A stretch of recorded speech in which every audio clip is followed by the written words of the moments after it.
Hello, I'm Muzetta Swann Miller, Executive Director and Founder of Willow Oak Center for Arts and Learning in Springfield, Tennessee. And I have with me here today Linda Thomas, who is one of our wonderful supporters, and she's also an expert in the nonprofit industry, we'll say. So hi, Linda. Hey, how are you? Good.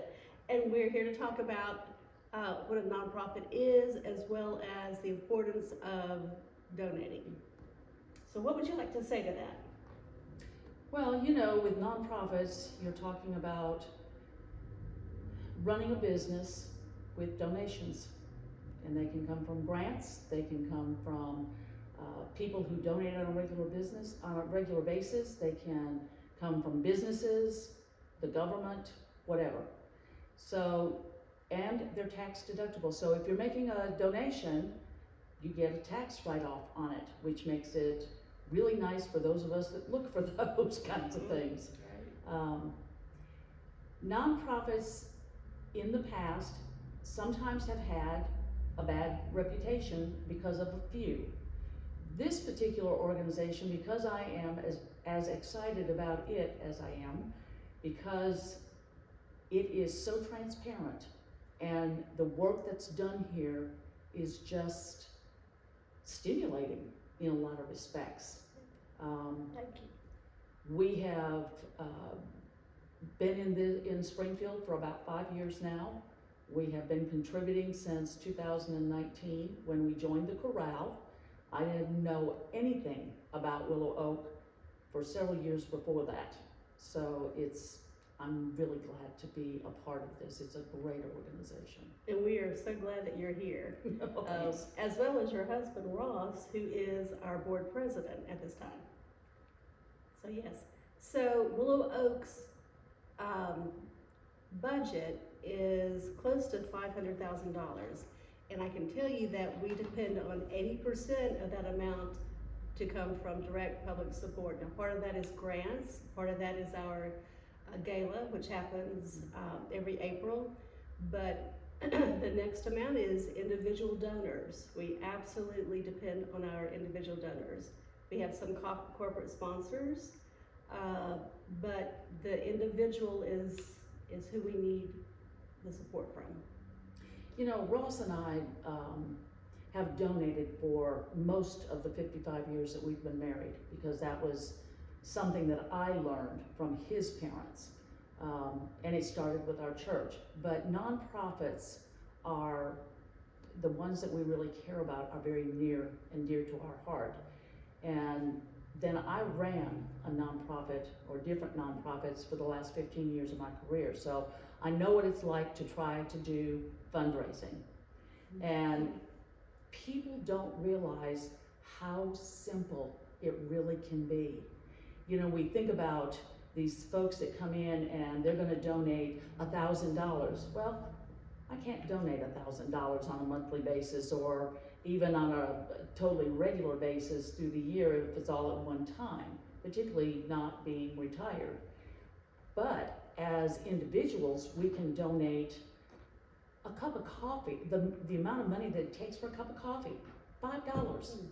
$5. If you give $5 over a year's time, that's $60 that goes to that organization.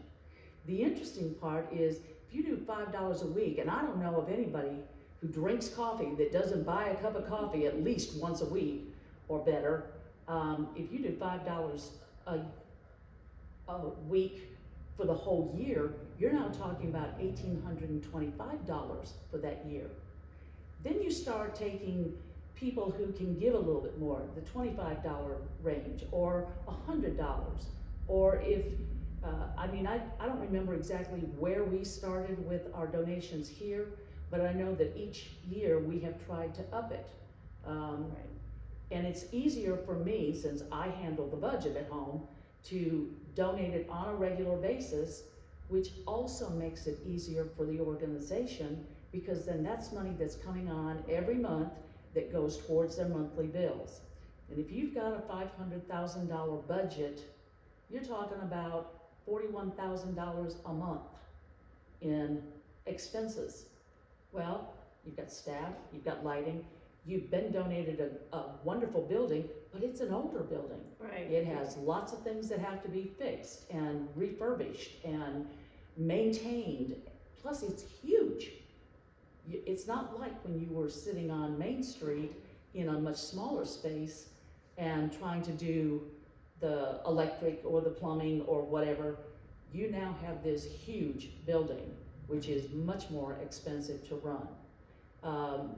You look at the concerts that we just did this last weekend with the Chorale, and that's how Ross and I got involved with Willow Oak, was because Martha Nelson had a party for us to introduce us to people in the neighborhood where we moved, and she said, you all really need to come and sing in the chorale. We had sung with her at the choir, and so we got started in 2019 in January singing with the chorale, and absolutely love it. It's just, it feeds my soul. It's just something that I really enjoy. But we had 3 concerts this last weekend. You spent $11,000 on musicians. That wasn't for those of us that were volunteering to sing.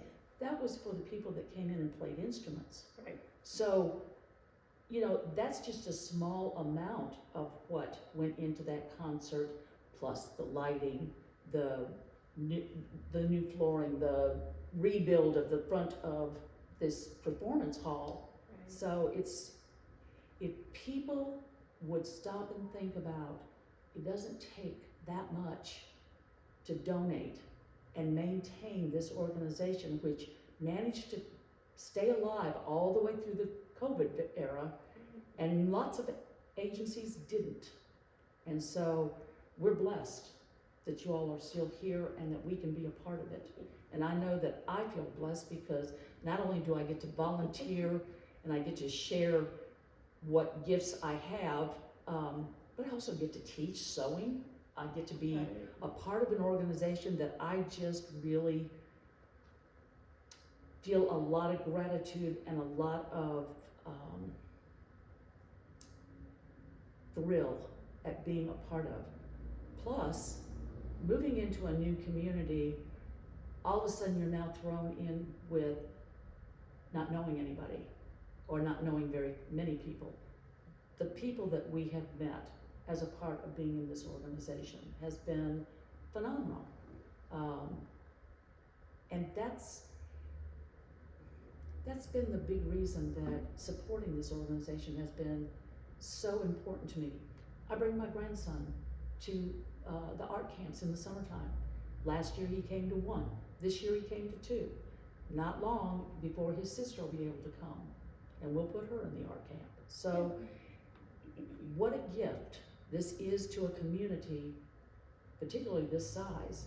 We've lived clear across country and have never been in a community that had this kind of an organization that was a part of it. So I have to tell you and your staff, thank you. I just really appreciate everything that you all do. Well, thank you, Linda. One of the things that's unique about our art center is that we offer all of the arts.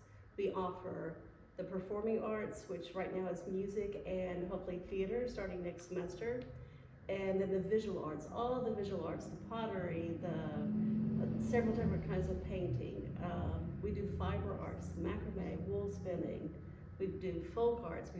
We just had a soap making class. We did a blacksmithing workshop. And then the expressive arts, where you're creating art as a therapeutic tool. And then we have the humanities. We had American Sign Language. We offer French and Spanish from time to time. And of course we have a lot of writing classes right now. So I don't know of any other place in Middle Tennessee, or actually this region, where all of the arts and other things are offered. So I agree. I have never seen it. Yes. So thank you for being here, and we appreciate all the information. Well, and be sure and donate, because this organization needs your support, and it doesn't take that much. So be a part of it.